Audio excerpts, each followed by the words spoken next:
voiceamerica.com.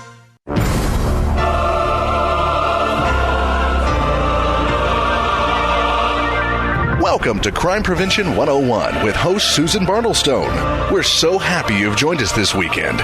Over the next hour, you'll learn the tips, tricks, and vital information that'll help you keep yourself confident and safe. Now, here's the host of Crime Prevention 101, Susan Bartelstone. And hello, everybody. Welcome again to Crime Prevention 101. And it's so exciting for me today. I know I say that every show, but this is a really especially exciting show for me.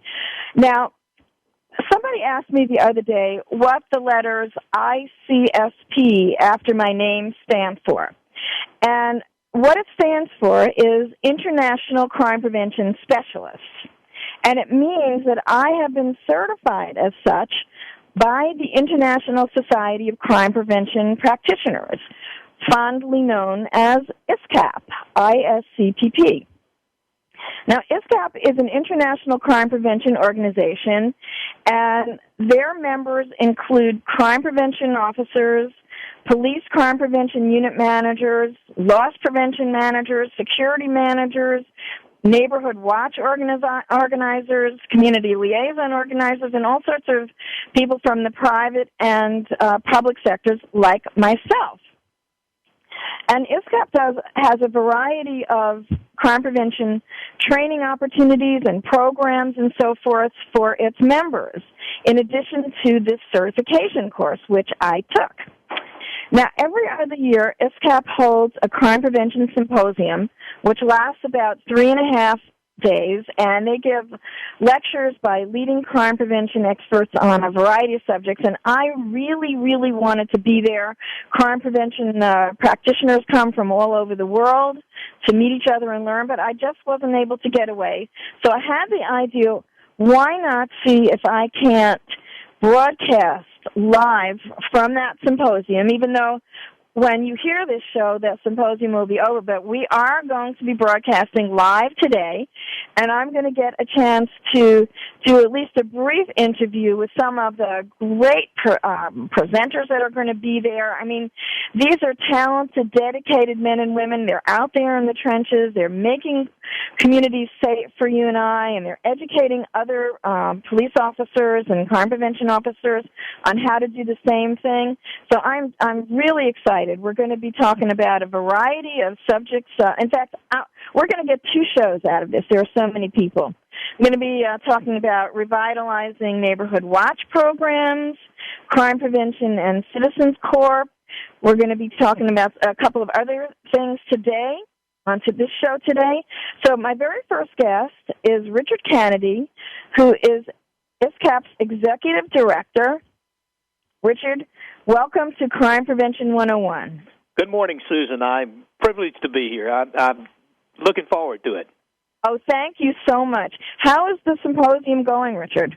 Oh, it's been fantastic. We've had some very good trainers, and a lot of great information's been shared so far, and we still have another day to go, too. So everybody so far has been very positive on everything that's going on here.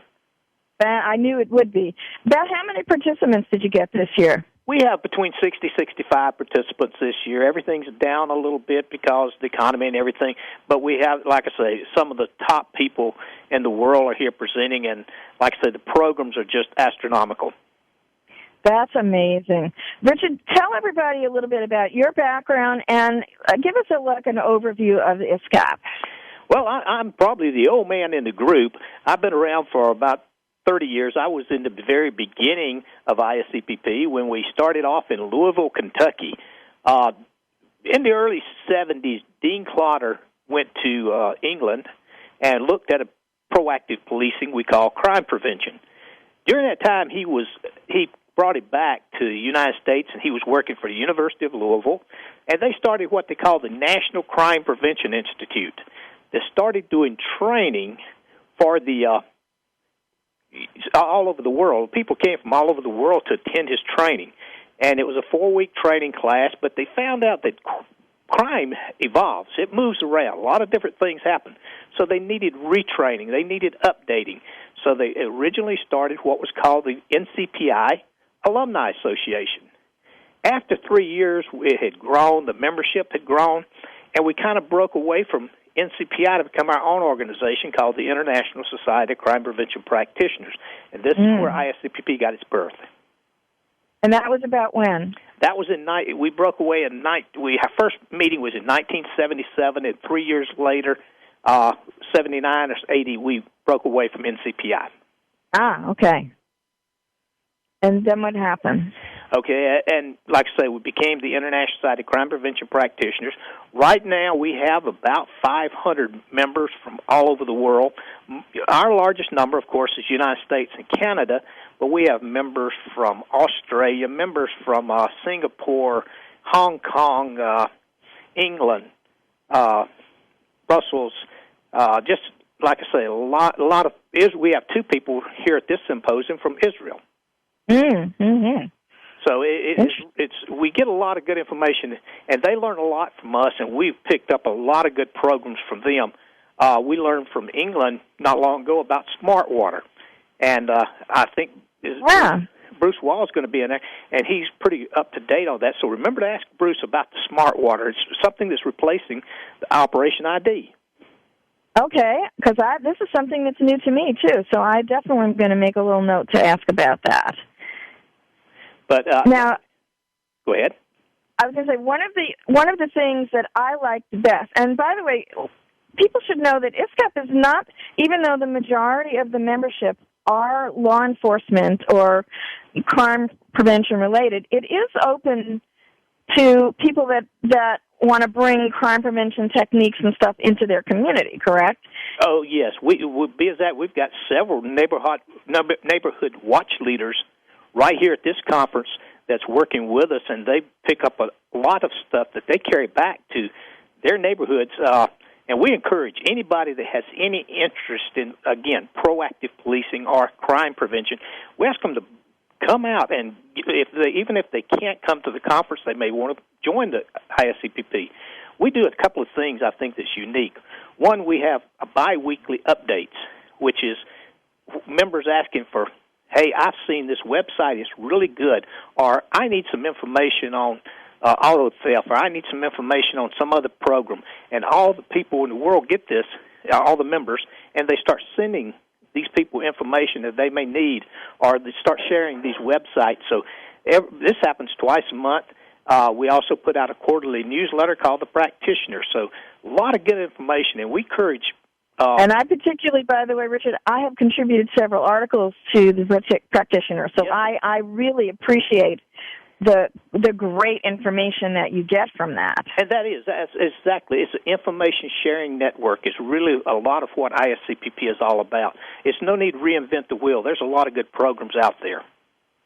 Now, one of the other things that ISCPP does is that they have developed this International Crime Prevention Specialist curriculum, right? Right. Mm-hmm. Covers 34 crime prevention areas. And let me tell you, that thing, you could do bench presses with that curriculum. 500 because pages. In order to get certified as an international crime prevention specialist, the ICPF, you have to go to an intensive weekend training where you are going through that book and you are tested on that book. I almost pulled my back out carrying that book around. It was so comprehensive, and I learned so much just going through that book and taking that test, and it really raises the bar for people that want to do work in this field and that are in this field. So I think that is a great thing that people should know about, that is available to them.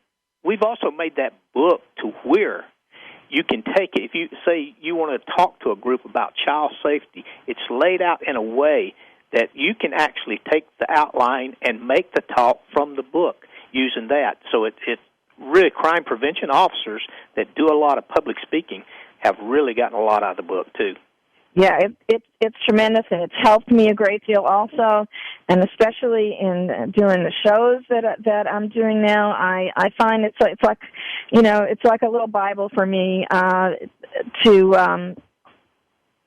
help me with what I do too. So, and it was also great meeting people from all over the place. I actually had gone down to Pittsburgh to take the test and meet some of the great people that came from that part of the country down there. It was a wonderful experience for me. Well, let me also encourage anyone that wants to really learn more about ISCPP to go to our website at iscpp.org. Yes. I like India, C like Charlie, S like sugar. I'm sorry, I like India, S like sugar, C like Charlie, P like Peter, P like Peter.org. It's a great, great website. Lots of information on that website. All right, now we're coming up on our break, so let's take a break now. And when we come back, I believe I'm going to be talking to Lieutenant Jim Howell about revitalizing your neighborhood watch program. Yes, and Jim's right here with me. Excellent. So, All right, everybody, stay tuned. We've got some really good stuff coming up for you. News, opinion, your voice counts. Call toll-free 1-866-472-5787. 1-866-472-5787. VoiceAmerica.com. After more than 17 years' experience teaching safety skills to thousands of women and men, crime prevention and personal safety expert Susan Bartelstone concluded that by thinking and responding quickly, ideally within 20 seconds, potentially violent criminal encounters can be prevented. Using techniques from many different disciplines and illustrated by 60 real-life examples and success stories, Susan shows how it's done in her new book, Think Fast and Prevent a Violent Crime, How to Respond to Danger in 20 Seconds or Less. Check out www.fightsafe.com for more information. You'll also find information there on Susan's upcoming Crime Prevention 101 personal safety teleseminars. Think fast, talk fast, fight smart, which stress the many opportunities you have to deter or defuse a criminal encounter and how to use your brains instead of your muscles in a fight. Look for the new book information or sign up for Susan Bartelstone's personal safety seminars at www.fightsafe.com today. Have you ever thought about having your own internet talk show? Well, if you said yes, then click About Us. Then click Be a Host to get more information. Or just call Jeff Spinard at 480-294-6417. Say that again? 480-294-6417. VoiceAmerica.com.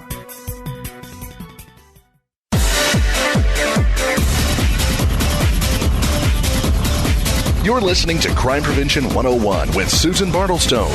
We invite you to share your stories, tips, or suggestions for topics you'd like us to cover, and Susan will address some of these on future shows. Send your story or idea to solutions@fightsafe.com. That email address again is solutions@fightsafe.com. Now back to Crime Prevention 101 with Susan Bartelstone. And welcome back, everybody, to Crime Prevention 101. The Personal Safety Talk radio show. And today I am broadcasting live at the International Society of Crime Prevention Practitioners Symposium being held. It's being held in October in Denver, so obviously the show is pre-recorded. And my first guest up is Lieutenant Jim Howell, and he is leading a workshop on revitalizing your neighborhood watch program. Now, Jim is a past president of ISCPP and also a past executive director. And my little description of him says that while Jim was working as a police officer for the Mount Lebanon Police Department in Pennsylvania, he was tasked with breathing new life into a tired neighborhood watch program. And he's going to be talking. He's doing this workshop for the participants. So, Jim, welcome. Lieutenant Howell, welcome. Thank you. To Crime Prevention 101. Thank you. Talk a little bit about neighborhood watch programs and why we need new life breathed into them. And why do we not? Why do we need new life breathed into them? Well, like any program or anything that you're doing, after a while you kind of take it for granted. And maybe, especially with Neighborhood Watch, when you're looking for information, that's the prime thing people are looking for. They want to know what's going on in the community.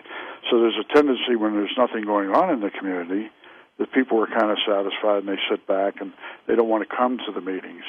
So you've got to sit back and try to figure out, well, how do I get them there?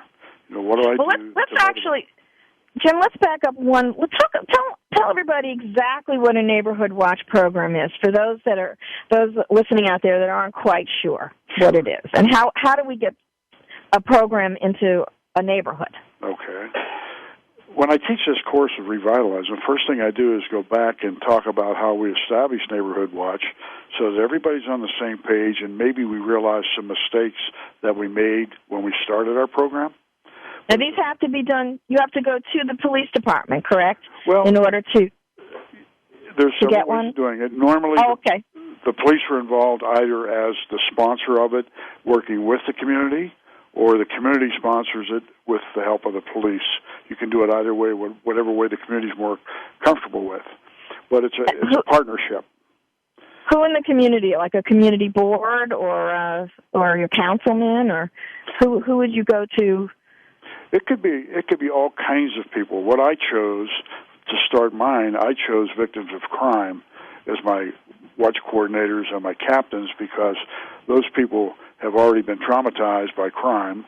They want to do something about it, and they're very enthusiastic, and they're ready to jump on the bandwagon. So they make really good partners. And yeah, and most of them are active members of the community. So they've got other ties to the community with either kids in sports or senior citizens, whatever it might be. But they make real good coordinators for me. And the members are all volunteers, yes, correct? That's correct. And what does the Neighborhood Watch do? The primary goal of the Neighborhood Watch is nothing more than looking out for each other. If I see something in my neighborhood, which I'm familiar with because I live there, if I see something that doesn't look right, all I'm asked to do is to pick up the phone and call the police. I'm not asking people to go out and do anything one-on-one. I'm not asking them to pursue bad guys. We're just saying pick up the phone and call us. That's the very, very primary focus of Neighborhood Watch. And do they go out on patrols and things like that, or cars or bicycles, or how is it? What's the mechanics of it? Well, those kinds of things, depending on where you're at and what kind of a program you're running. Now, some programs do not have patrols. Some programs have simply people watching out for each other. But part of it is, no matter whether they're out on the street or in the house, the watch program, the meetings, we provide training to those people so that if they are going to be part of a patrol, they have to have the training to do that. And they have to have and understand what their obligations are and what their limitations are. We don't want vigilantes by any means. Right. This is not vigilantism. No. What kind of training do they get? Well, there's all kinds of trainings. We like to make it, the very first meeting is certainly an organizational meeting where we talk to people and ask them to join the program and find out, what are they looking for? Well, I can tell you what they're looking for. They're looking for the crime stats in their neighborhood. So the first meeting is, here's what's going on, here's why we're having this meeting, here's what we're going to do in the future, and here's what we want you to do for us. So the first meeting is a planning meeting. Now, after that, then we can specialize. We could talk about maybe burglaries, how to prevent them. We could talk about the trauma of a burglary if you have been a victim, why you're feeling the way you're feeling. We can do things on drugs.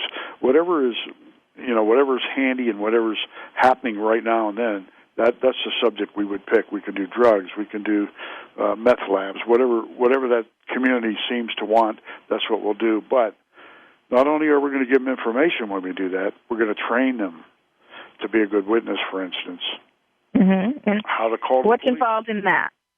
Well, you'd be surprised how difficult it is to describe another person.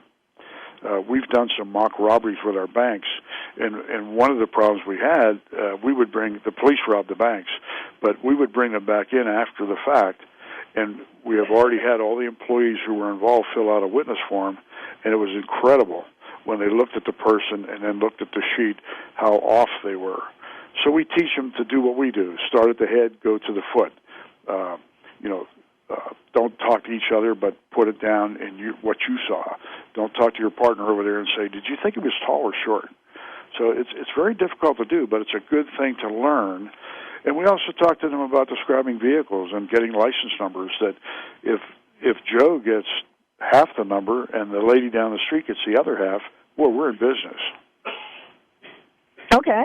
Now, I like that. That's excellent. Thank you. So they're getting good crime prevention information. They're getting a realistic idea of what the crime situation is like in the neighborhood area for the watch. Good training. And then what happens from there? How are I know that there are patrols, right? The neighborhood watch involves patrols. So how is that organized? The ones that have patrols? Well, don't all the neighborhood watch programs have patrols, or no? Well, some neighborhood watch programs do. Ours did not, but some do. Ah. And that's interesting. Yeah, okay. They're volunteers. Again, they're volunteering their vehicles. We may simply provide them with police radios that they could talk on a certain frequency so that if they saw something suspicious, they could report it right away. Again, we're not asking them to pursue a vehicle. We're not asking them to approach anybody. We want them to just give us information, and we'll take that information and do our job. Oh, so that's so interesting. So there's some options involved in terms of time commitments and so forth. If the community wanted patrols, you could have patrols. Now, if they don't have patrols, how are they looking out for things? Just happen to see something, or? Right. I mean, if you think about it, all the activities you do around your home on a daily basis, maybe the people next door work all day. But if I'm retired, I don't work all day, but I work out in the yard all day. So I happen to look over and I see their house every day. I know that there's no lights on every morning when they leave, or I know that they always close their windows and doors, and I see something that doesn't look right. It's going to grab me right away because I'm so used to seeing it and acclimating myself to that neighborhood that it's very easy for me to spot something suspicious. Guarantee you, on your street, if you look out, you're going to see something that's out of shape or out of whack, and you're going to know something's wrong. And you're going to pick up that phone again, and don't call your husband at work and say, hey, guess what I saw? You think we ought... No, you're not going to do that. What you're going to say is pick up the phone and dial 911 and tell us about it. And that's one of the unique things we have to overcome. People have an inert fear of calling the police. They don't want to bother you. And one of the things we tell them, we say, you've got a $40,000 car in the driveway that you drive every day, and you've got a big screen TV that you'll watch every day, and you've got $1,000 worth of dryers and washers you use every day. You're paying a lot of money for us. Use us every single day. So you're actually educating people in terms of kind of suspicious things, yes, to look out for, that they might kind of pass by, and you're really establishing a closer relationship between the police department and the community by encouraging them to call and to know that they're not going to be laughed at or Yes, and that's very important because we don't want them to rationalize anything. That's up to us to do. If they hear a noise, we'll come out and, don't rationalize it. Oh, I think that was a raccoon in my trash. We'll come out and check. And if it's a raccoon, it's wonderful. But if it's something else, we'll take care of it. But the Neighborhood Watch is also a training program for police, and people seem to forget that. Our officers are reactive officers on patrol. They're used to answering calls, making arrests, nabbing speeders, whatever it might be. Now we're asking them to be proactive, where we're saying, go in and teach people how to secure your home, how to be a good witness, all those things. So it's a training thing for the police, too. They have to understand that if you've got a good Neighborhood Watch program, your calls on your line are going to go, you're going to get more and more calls for service. That's a good thing. But they yes, understand thank you. I love that. I love that idea. Now, is there any place that people can go that might be hearing this, that if they would like some more information about Neighborhood Watch programs, Are there websites, or I don't want to put you on the spot if you want to give out your email address or anything like that, but where can people find out about Neighborhood Watch program? Well, they certainly can find out from ISCPP, and I can give you our website if somebody will write it down for me and hand it to me.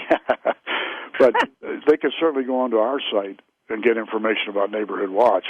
We'll be glad to help them. If they don't have a computer, and that's one of my pet peeves, the whole world does not have computers, then they can certainly contact their local police department. Most departments have a crime prevention unit or a PR officer that would be glad to help them. Let me give you our website. It's very simple. It's iscpp.org. And we've got tons of information on there, not only about Neighborhood Watch, but about who we are and what we do. I'm going to actually post a link on my own personal website to ISCAP's website, because I always post show notes each week for the different shows that I do. So people who want to go to mydearsafetysolutions.com website, you can also get a direct link to the ISCAP organization. I'm going to be detailing exactly what subjects we talked about on this show. So people want that information, they can go right there directly to, if they don't happen to remember to go to iscap.org. I love it. And also keep in mind, we encourage them to join our organization. We've got civilian members who are very active in the community and do all kinds of good things, including Neighborhood Watch. So, we're very versatile. We're not law enforcement total by any means. We've got academia, we've got the everyday citizen, we've got authors, we've got program developers.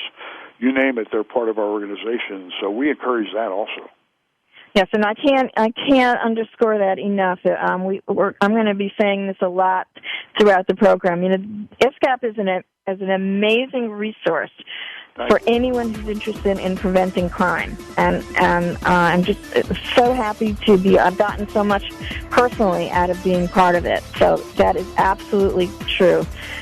Well, we're coming up on our next break. Okay. So, Jim, thank you so very much for speaking with us about Neighborhood Watch programs. Let's take a quick break. We'll come back. We're going to talk about reality tours. Can't wait, because I'm actually learning about this myself today. Wonderful. So stay tuned, everybody. Thanks again, Jim. Thank you. Now, hold on, please.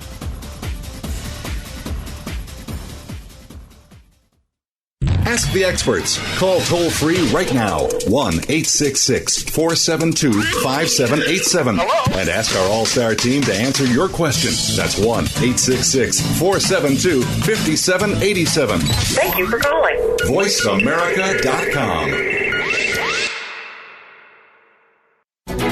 After more than 17 years' experience teaching safety skills to thousands of women and men, crime prevention and personal safety expert Susan Bartelstone concluded that by thinking and responding quickly, ideally within 20 seconds, potentially violent criminal encounters can be prevented.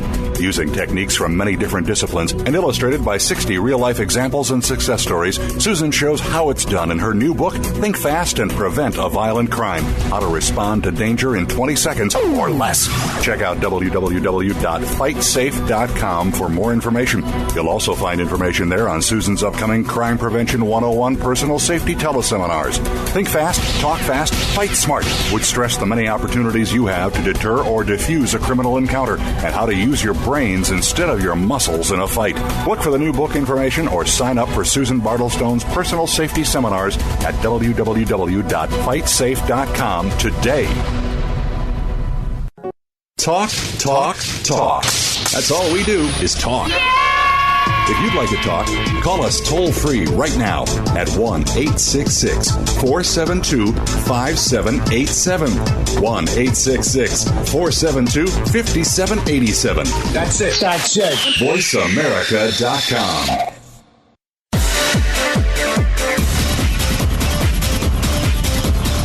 You're listening to Crime Prevention 101 with Susan Bartelstone. We invite you to share your stories, tips, or suggestions for topics you'd like us to cover, and Susan will address some of these on future shows. Send your story or idea to solutions@fightsafe.com. That email address again is solutions@fightsafe.com. Now back to Crime Prevention 101 with Susan Bartelstone. Welcome back, everybody, to Crime Prevention 101. And I'm here broadcasting live from the International Society of Crime Prevention Practitioners Symposium that they have every other year out in Denver this year. And I'm welcoming my second guest, Norma Norris, who's going to talk about Reality Tour. Hi, Norma. Hi, Susan. Norma, give us just a little bit of a rundown on your background and what is Reality Tour. Okay, well, Susan, I spent 21 years in radio, so this is very familiar to me. And I've always been... I want to talk to you later. I've always been very active in this civic area in my community of Butler, Pennsylvania, which is 30 miles north of Steeler Country in Pittsburgh. And our community was undergoing a lot of problems with heroin back 5 years ago in 2003. And I was getting ready for work one day and listening to our talk show in the morning, and our district attorney was talking about how bad heroin use was among our youth. And I had really thought it was something that happened in your mid-20s or 30s that you got connected with that. And so I began to research and ask questions in my community and found out that teenagers were using this drug and that it was way more insidious than we had ever imagined. And I began to try to figure out how could we overcome this problem. Why are people still choosing this when we've had drug education in the schools, till they're seniors in high school? And, national statistics show that 40% of high school seniors don't think heroin's too risky to try. So after a lot of research, I came down to a couple of conclusions, and one was that the kids either don't believe what we're telling them or they don't think it's going to happen to them. And then the other component that I began to look at was my own view as a parent, where I did not know the problem was so pervasive. So how could I protect my children from substance abuse too? And really every child is at risk in today's society. 1 in 4 American families has a member struggling with addiction. So I began to look... One in 4? 1 in every 4 American families has a member struggling with addiction. Oh, my God. I had no idea that it was that. Remember, alcohol is still our number 1 drug of choice. Okay, so... and that the gateway drugs start as early as age 10 now, using marijuana, inhalants. Inhalants are a huge problem in high school or in elementary school. And the kids are using, magic markers. And, even when you see, like, those Febreze commercials where somebody's got their head in a gym bag sniffing the Febreze. Can you get high on... Just terrible, terrible examples because inhalants can kill you the first time you use them. And there are 3,000 household products that, not to get too specific about individual drugs, what the Reality Tour does is we show you the life and death of a teen on heroin in very quick little scenarios that are narrated by the addict, and that the viewers are standing within a few feet of the actual action. And the addict is narrating his scenario for you, from experimentation to imprisonment, from an arrest, emergency room scene, and funeral scene. And these are all happen very, very quickly, and the narration is really what sets out that emotional walk, that emotional journey. So any community can do our program.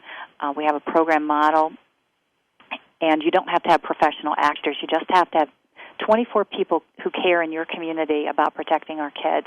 If you have that, then you need to go to realitytour.org and check out our program, because you can do it in a fire hall, you can do it in a gymnasium.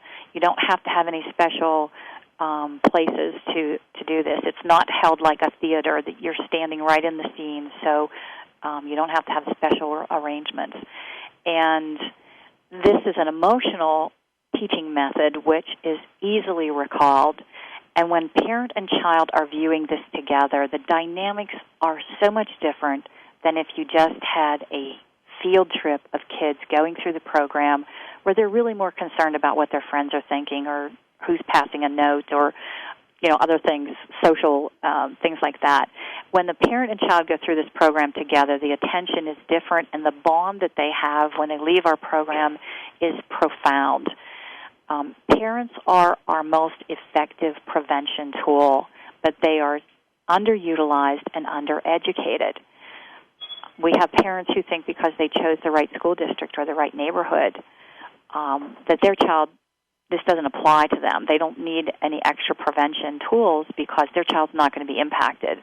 Every child will have to make this decision whether they're going to experiment with drugs. So who would you say this is aimed for? PTAs? I mean, school districts, of course, I guess. Who? I look for a catalyst in every community. In Pennsylvania, it has largely been district attorneys, and our Attorney General has a community drug grant fund. So actually the funds to start up the program, and it's not expensive. It's our program model is $3,500 to get all the materials so you can start everything up. And it's way more than just the dramatic scenes. Those comprise a half hour of a 3-hour intense program. You're going to also bring in law enforcement for a half-hour Q&A session. You're going to bring in a recovery spokesperson, either someone who is in actual recovery or the parent of someone who is an addict, to talk about what it does to a person's hopes and dreams, what it does to the fabric of the family life, and you get to ask your questions throughout all of this. And we also do some powerful teaching tools for parenting skills and for youth refusal skills. So we have some very unique exercises that comprise this part of the program so that when parent and child leave our program, they leave on the same page. And what we have given them is the foundation that they need to build on in the years to come to keep that child protected by having the latest information, by being aware that every community has this problem. So if you think it's not in your neighborhood, and everybody who's listening today, when you drive down the street, you need to know it's in your neighborhood too. But yes. Now, what age do you think the child should get the first exposure to this? How young? I recommend that it's for parents with children aged 10 and up. Wow. And I just got an email from a parent last week who brought her 19-year-old to the tour for the second time. She brought her when she was 14, and now her daughter's in college. And she says, I think it spoke even louder to her as a 19-year-old college freshman than it did at age 14. So the program is not, it stays with the proper age group. Whoever's attending it gets the information that they need because it's interactive. So it's not presented totally for a 10-year-old to grasp the concept. It's so multidimensional in how it's taught that any age group can participate and really bring back very concrete protection measures. I think every college should have this, an orientation week. That's actually been proposed. One of our sites is Slippery Rock University in Pennsylvania, and Slippery Rock has a name for, I think they used to have their college scores posted all over the country because of the unique name of the university. But we do host a program there, and there has been some talk of its application for orientation. And I should mention, in the community of Butler, Pennsylvania, which has 185,000 residents, we now have 3 reality tour sites in different geographic areas of the community because 6 of our 7 school districts have partnered with us, and they are actively promoting our evening program, the reality tours held in the evening. They are promoting to parents in all 6th grades. 6th grade students and parents go to the reality tour sometime during the school year. And the schools even have some incentives for classroom participation because they feel it's that important. That is excellent. I'm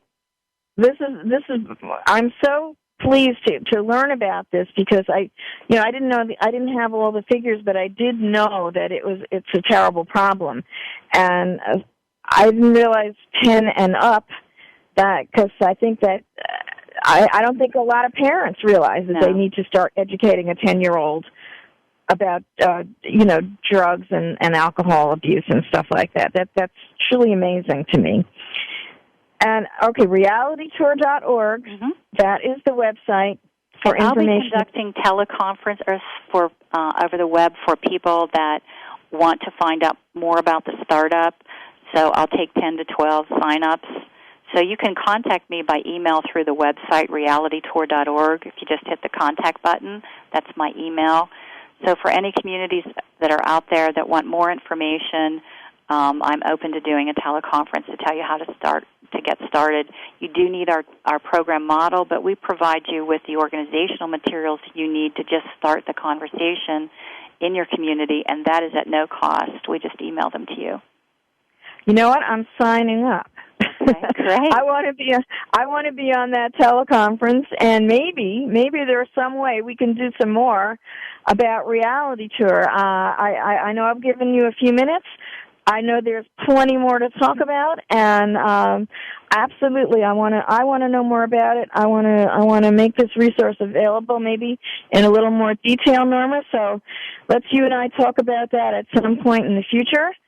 I'm so thrilled, and I understand you're getting an award today. Yes, the International Society of Crime Prevention Practitioners has given us, or will be awarding us, the community-based Crime Prevention Program Award at a luncheon today, and I flew out from Pennsylvania just to be part of that, and I'm just so thrilled with this organization because it takes passionate people like the members of the ISCPP to bring prevention tools to the general public. Indeed. Well, congratulations on your award. We've got a break coming up. I want to leave plenty of time for our last guest. Norma, thank you so much for being on Crime Prevention 101, and we're going to talk more at a later date. So everybody out there, we're going to go for our last break, and then when we come back, I'm going to be talking about underage drinking and how to enforce the laws about that. So everyone, stay tuned.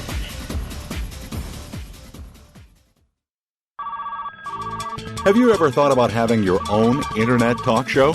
Well, if you said yes, then click About Us. Then click Be a Host to get more information. Or just call Jeff Spinard at 480-294-6417. Say that again? 480-294-6417. VoiceAmerica.com. After more than 17 years' experience teaching safety skills to thousands of women and men, crime prevention and personal safety expert Susan Bartelstone concluded that by thinking and responding quickly, ideally within 20 seconds, potentially violent criminal encounters can be prevented. Using techniques from many different disciplines and illustrated by 60 real-life examples and success stories, Susan shows how it's done in her new book, Think Fast and Prevent a Violent Crime, How to Respond to Danger in 20 Seconds or Less. Check out www.fightsafe.com for more information. You'll also find information there on Susan's upcoming Crime Prevention 101 personal safety teleseminars. Think fast, talk fast, fight smart, which stress the many opportunities you have to deter or defuse a criminal encounter and how to use your brains instead of your muscles in a fight. Look for the new book information or sign up for Susan Bartelstone's personal safety seminars at www.fightsafe.com today. News, opinion, your voice counts. Call toll-free 1-866-472-5787. 1-866-472-5787. VoiceAmerica.com.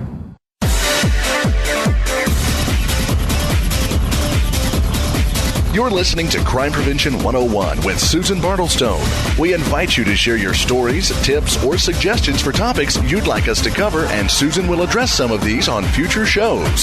Send your story or idea to solutions@fightsafe.com. That email address again is solutions@fightsafe.com. Now back to Crime Prevention 101 with Susan Bartelstone.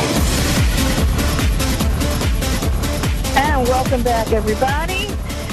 We are broadcasting live from the International Society of Crime Prevention Practitioners Symposium. My next guest is Sergeant Brian Donnelly, and he's going to be talking about enforcing underage drinking laws. And the description of his workshop, underage DUI isn't a rite of passage. It is literally killing our young adults. And he's got a 3-part program which has had a huge impact on underage drinking in his community. Welcome, Sergeant Donnelly. Brian, well, just give us a little bit about your background, and let's talk about this underage drinking enforcement program. Okay. I am a sergeant with the Greenville County Sheriff's Office in Greenville, South Carolina. And about, in 2003, about 5 years ago, we were given a grant from the Drug, Alcohol, and Other Drug Abuse Prevention Services. And the grant was to really basically crack down on underage drinking. In years past, we've had a problem with not just law enforcement, but parents, society in general, feeling that drinking is just a rite of passage. It's just one of those things when kids start growing up, they start drinking. And first of all, in every state, it is illegal for them to drink.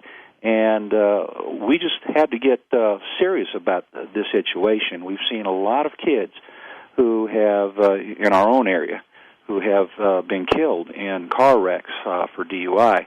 We have seen kids go to the hospital with alcohol toxicity. We have seen kids do other unsafe behaviors, falling off second floor balconies. And last year we had 7 college-age kids who were killed in a fire after a drinking party. So it is really something that we have gotten into to save teenagers' lives. It really is. We have a program. In fact, we have a community coalition called Enforcing Underage Drinking Laws, EUDL. This movement has grown across the nation, in fact. Just in August, we went to a conference in Nashville, Tennessee, where 2,000 law enforcement officers and other prevention specialists got together to present the findings. In South Carolina, we started out the original grant in 2003. We had 3 counties represented that initiated this. It has become so successful that now in all 16 of the state judicial circuits, we have this program implemented.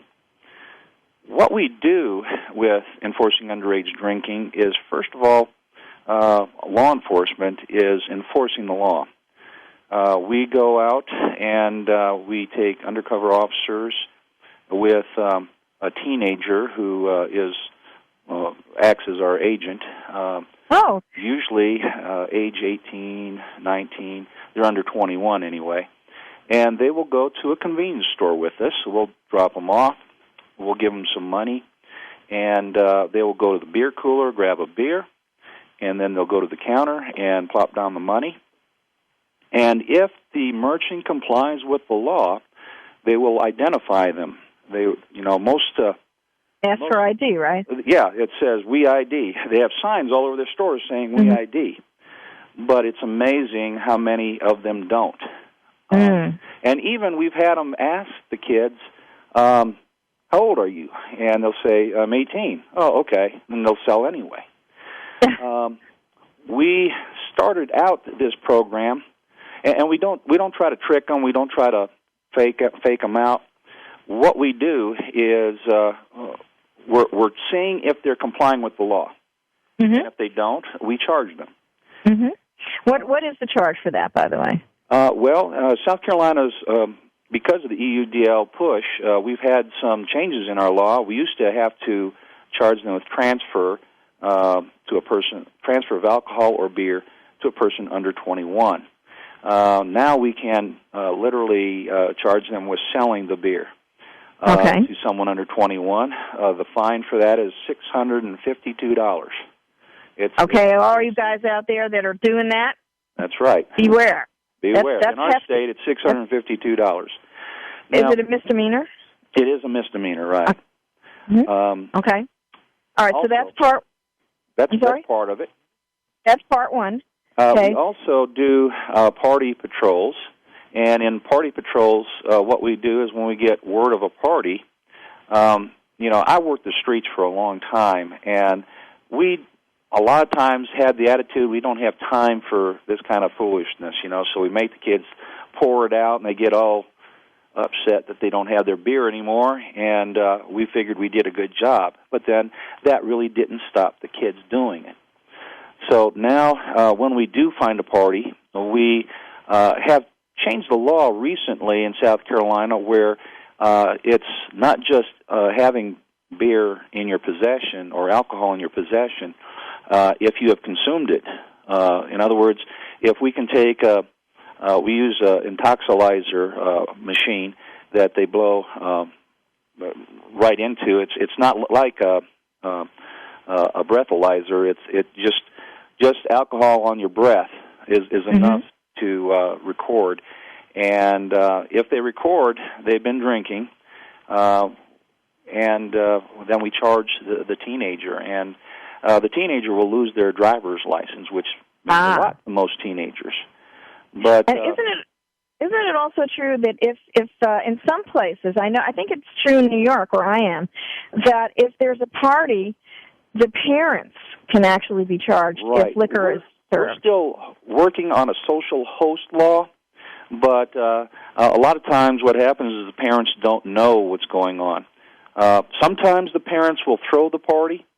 We made an arrest, 17 arrests at one party recently. It was a girl's Sweet 16 birthday party. She invited 20 friends, and that grew into 70. And the people who kind of crashed the party brought alcohol with them. Mm-hmm. And so we didn't end up charging the parents there, but we did charge 17 of the teenagers that were drinking at this party. Great. So that's the part two. And very quickly, because we're coming down to the end, what's the third part? Shoulder taps is one that we generally don't use. It is used some places around the state, and that's where you go to a convenience store and your 17-year-old finds someone that's going inside the store and say, "Hey, I'm underage. Can you buy me some?" And so they give them some money to someone passing by, and they go in and buy them beer and bring it out to them. Those are called shoulder taps, and we generally don't use that. But one interesting thing that we've come across recently is the explosion of alcopops. And in doing classes around the state, we found out that a lot of people, including police officers, don't know what alcopops are. For instance, Zima is a product. It's water, but it's also 5% alcohol, which is as strong as beer. And they have alcohol energy drinks. They have flavored malt beverages. They have a lot of different types of things that appeal to teenagers. They even have alcoholic milk and milkshakes. Oh, my God. Brian, this is amazing. How can people find out a little bit more about that? Is there information on ISCAP.org website? I'm not ISCPP. We have, in fact, our last issue of our practitioner, we did have an article on that. You can go to other websites such as the Underage Drinking Enforcement Training Center, UDETC. You can go to that website. You can go to the Pacific Institute of Research and Evaluation, called PIRE. You can go to that website. You can go to just Google underage drinking laws, and you'll get a lot of various organizations that are working on this. Thank you so much. Oh, you're very all right. We're closing down this segment. I'm going to do a second show on this, part two. We're going to talk about how to whistle away crime, the Safety Kids programs, iSafe, tourism-oriented policing. You're not going to want to miss this. If anyone's got any questions to ask me about Crime Prevention 101 or concerns or comments, just go to my website, dearsafetysolutions.com, You can email me, solutions@fightsafe.com. I want everybody tune in next week. You're not going to want to miss this, and you know what I say? It would be a crime not to listen. So stay tuned and stay safe.